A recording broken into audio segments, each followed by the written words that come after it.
What's up guys, Brian Latimer here. I'm going to talk to you today about fishing a Squarebill crankbait around shallow structure.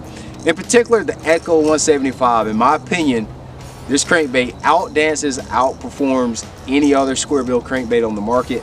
And I think it's an absolutely excellent tool to help you catch some fish. And I'm going to show you exactly why and how I like to fish it. You know, one of the most important things to really pay attention to when you're fishing a Squarebill crankbait is your cadence and your speed. Especially with the Echo 175, it disperses a lot of water. It's a really busy crankbait. And I like to talk about it dancing. This bait really has a tendency to dance in the water, and in turn you get a lot of drawing power from a long distance with this bait. And your speed, how fast you're actually bringing that bait back to the boat, is really important in drawing the strike. Especially when you're fishing in muddy water, when you slow down a little bit, that lets that fish track that movement in that muddy water, because he can't actually see where it is, but he can feel it dispersing that water, and he's going to track it down. And slowing it down a little bit is going to help you get the strike. When you reel this bait too fast, I think you're just rushing it. I don't think you're going to get the maximum depth out of it. So really having a good medium pace retrieve is real important. The reason I use a slower gear ratio reel is I feel like a lot of times you get in the moment, you're in a rush, you want to cover a lot of water. Well, if I use a slower gear ratio reel, it's gonna make it up for me. So I'm not gonna rush the bait near as bad when I'm not thinking about it, when I'm not consciously thinking about it. So remember your reel speed. Slow down with the Echo 175, let it get over the structure. Slowing down is gonna let that bait get down and work, and it's also gonna let the bait do exactly what it's designed to do. If you just slow down a little bit, let those fish track and find it, I can promise you'll catch a lot more fish out there. With the Squarebill crankbait, the biggest thing that you can remember is to always maintain contact. That doesn't matter if it's the bottom, that doesn't matter if that's a piece of wood, rock, structure. The whole beauty of throwing a Squarebill crankbait is you can really fish that bait in heavy structure without getting hung, and you give the fish a different profile that they don't typically see. So the biggest tip that I can give you when you're out there fishing a Squarebill, when you're out there fishing a Squarebill crankbait, don't be afraid to put that bait where it shouldn't belong. Put it in the laydown, put it around the dock piers, put it close to rocks. Bring it somewhere that you wouldn't normally fish any other treble hook bait. Put that Squarebill in there, and that's how you get the reaction strikes out of a Squarebill. Things that I'm going to consider when I'm thinking about what color Squarebill I'm going to actually fish. One of the things right off the rip is what species am I targeting.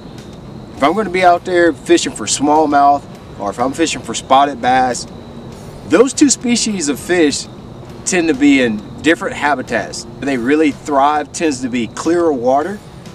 So with that being known, I'm going to choose my colors accordingly. I'm going to use bright colors sometimes, or vice versa. I may go with more of the translucent colors. Some of the translucent colors like ghost minnow, those colors are the ghost brims. Those colors are translucent, and on certain days, especially when you're feeding for fish that tend to be more sight-oriented fish, bright colors that stand out, I may use those colors for them. Or on certain days, if it's really bright and sunny and they tend to not really be getting the bait good, maybe I'll go to a translucent color. So the species off the rip, that determines what color that I'm going to use. And I'm always going to consider when I'm choosing colors is the day, just the weather for that particular day. Is it sunny like it is today? Is it cloudy? I want my bait to stand out. Most of the time I want that bait to stand out. So if it's real bright and sunny, maybe I'll use a chrome to give a little bit of flash, or maybe I want to use a translucent color if I'm fishing in really clear water. So I'm going to think about the conditions that I'm fishing in during that particular day to help me pick my colors accordingly as well. Of course, one of the things that you want to think about when you're picking your colors is what the fish are actually feeding on. If they're actually feeding on crawfish, you're going to use more of those reds, browns, and greens. They're feeding on shad, of course you're going to use those chrome blues. You're going to use the sexy shad.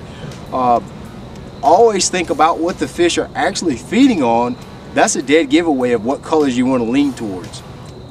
The overriding theme is to definitely pay attention to the colors. Watch how good the fish is getting the bait. If he's got it deep down in his throat, chances are you have a good color. If you're getting a lot of strikes and he's got it on the underside of his head, or you're missing a lot of fish or losing a lot of fish, think about that color. Maybe you're getting his attention, but you haven't quite persuaded him with the right color. And if you change to the right color, typically he's going to get the bait a lot better and you're going to catch a lot more fish. Anytime I see that big chunk rock like this is always a good place to fish a squarebill, because there's a lot of life that lives around these rocks. And anytime you got these big chunk rocks, you got a lot of crevices and a lot of life lives in them. You got a lot of little minnows and brim and crawfish, panfish, and especially if you got a little wood mixed in with the rocks, that's definitely what I call a hot zone. And it's a great place to fish a squarebill crankbait because you can bounce it off that structure really good and draw a reaction strike. Now, I especially like these little smaller chunk rocks, because the more rocks you have, that means the more crevices you have, so there's more likely to be even more little places for panfish and brim and little minnows and so forth to hide in. So I even like that smaller rock a little better. You know, all in all, the best advice I think I can give anybody on fishing a crankbait is contact. Make sure you stay in contact with the bottom, with rocks, with wood, whatever you're trying to fish around.